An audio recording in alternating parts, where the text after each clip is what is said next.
Olha, e para falar mais sobre a importância de Silvio Santos para a televisão brasileira, nós vamos conversar agora com o professor Ricardo Rios. Ele é especialista em comunicação e fez uma pesquisa sobre o auditório do programa Silvio Santos. Boa tarde, professor Ricardo Rios. Seja muito bem-vindo mais uma vez. Um grande prazer recebê-lo aqui no nosso jornal. Olá, Kleber, boa tarde a você e a quem nos assiste nesse dia triste, né, que estamos falando aí da morte de Silvio Santos.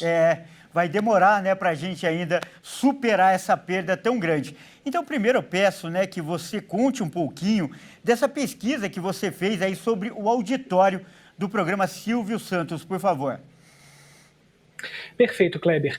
Há 10 anos eu fiz uma imersão no auditório do programa Silvio Santos. Eu fui até o auditório, eu fiquei no auditório para entender quem eram as mulheres que compunham aquele auditório e o que motivava elas a ir no auditório do programa Silvio Santos. E uma das coisas que mais me chamaram a atenção é que inicialmente você pensa, as pessoas vão pelo dinheiro ou por aparecer na televisão. Não. Na maioria, essas mulheres vão ao auditório do programa Silvio Santos para conhecer o Silvio Santos. E por quê? É uma relação criada de décadas, é aquela coisa familiar. Avós assistiram, isso passou para os pais, e isso passa para os filhos, depois para os netos. Então são gerações de pessoas que cresceram assistindo o Silvio Santos e veem nele uma pessoa muito próxima, como se fosse da família. Então essa proximidade é que levava muitas dessas mulheres a participar do auditório, a trocarem horas de descanso ou de trabalho para poder ficar assistindo ao programa Silvio Santos no auditório, participando das brincadeiras e do show. Que trabalho interessante, professor. E na sua avaliação, quais foram as características ali particulares, pessoais do Silvio Santos, até como comunicador, que fizeram essa diferença, que conquistaram esse público enorme ao longo dos anos e, como você disse, que características que criaram essa proximidade? Kleber, é muito interessante isso, porque Silvio Santos, além da questão de familiaridade, ele também traz uma coisa muito importante na comunicação, que é o diálogo. Se você pega o programa do Silvio Santos, igual a gente está vendo aí nas imagens, a todo momento a estrela não é Silvio Santos, é o auditório, é a relação com as pessoas, com os convidados, com os artistas, com as próprias trabalho, que gera proximidade, essa familiaridade com o Silvio Santos. E o programa dele sempre teve uma característica muito simples. É muito diálogo, muita conversa, é o caos, é a brincadeira e é a diversão. Né? Um programa Silvio Santos nunca foi um programa triste, um programa de muita reflexão, um programa leve para você se divertir numa noite de domingo, numa noite de quarta-feira. Sempre foi esse conceito e da calma, né? Trazer calma para as pessoas. Eu acho que é isso, muito Silvio Santos perto desse público. Correto. E, professor, a popularidade do Silvio Santos era tão grande que por pouco ele não foi candidato, né, e até não se elegeu presidente do Brasil. Tinha, né, grandes chances de vitória, não é mesmo? Você que também é especialista em política, se lembra bem desse episódio da política nacional?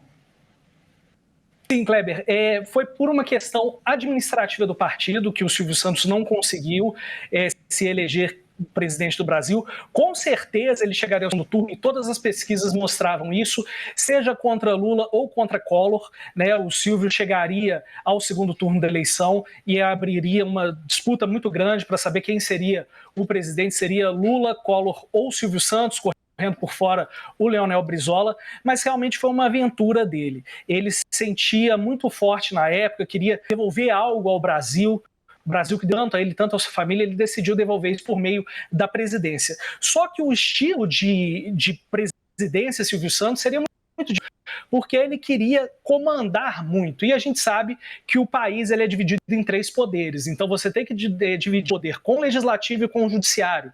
Então, para ele executar, ele que sempre gostou muito de executar as coisas do jeito dele, da maneira dele, ser presidente do país é muito difícil.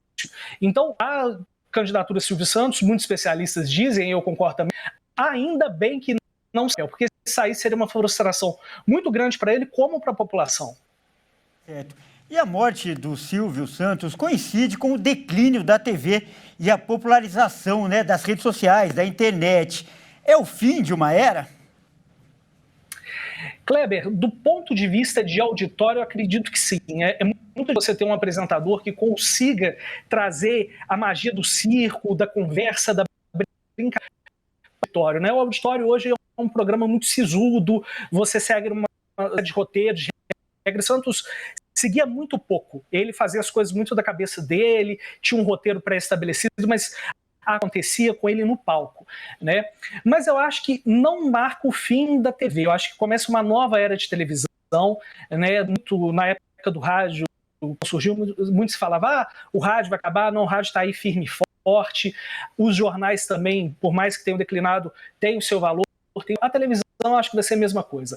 Ela vai se redesenhar muito no ao vivo. A RIT, por exemplo, é um canal que faz muita coisa de jornalismo ao vivo, entrevista ao vivo.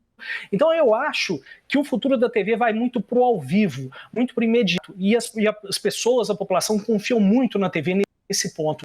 No imediato, de extrema credibilidade e que eu acho que a internet não substitui. Tá certo. E mesmo com toda essa mudança tecnológica que a gente está vendo até nesse evento lá no AMB, qual é o legado que o Silvio Santos deixa e ainda poderá ser visto em programas atuais, mesmo aqueles mais sisudos, como você falou há pouco? Sim, Kleber, eu acho que o grande legado que o Silvio Santos deixa para os profissionais de TV é a possibilidade de que eles façam a gestão da própria empresa. Né? O Silvio Santos foi o primeiro animador, o primeiro comunicador a ter a sua comunicação. Até então ninguém tinha. Então esse eu acho que é o principal legado, permitir que mais animadores possam ter seus veículos. Hoje a internet fica muito mais simples de você criar esse canal de comunicação, mas é muito importante que ele seja profissionalizado. E aí o Silvio Santos conseguiu muito bem, né? A segunda emissora do Brasil, não tendo o know-how, a expertise de administração de comunicação, isso é um mérito dele. Do ponto de vista de comunicação, de programa de TV, o Silvio vai deixar a abertura para que mais e mais pessoas criem um entretenimento leve para as pessoas, né? A gente sempre fala que o mundo está muito pesado e que a gente sempre precisa de coisas boas e leves na televisão.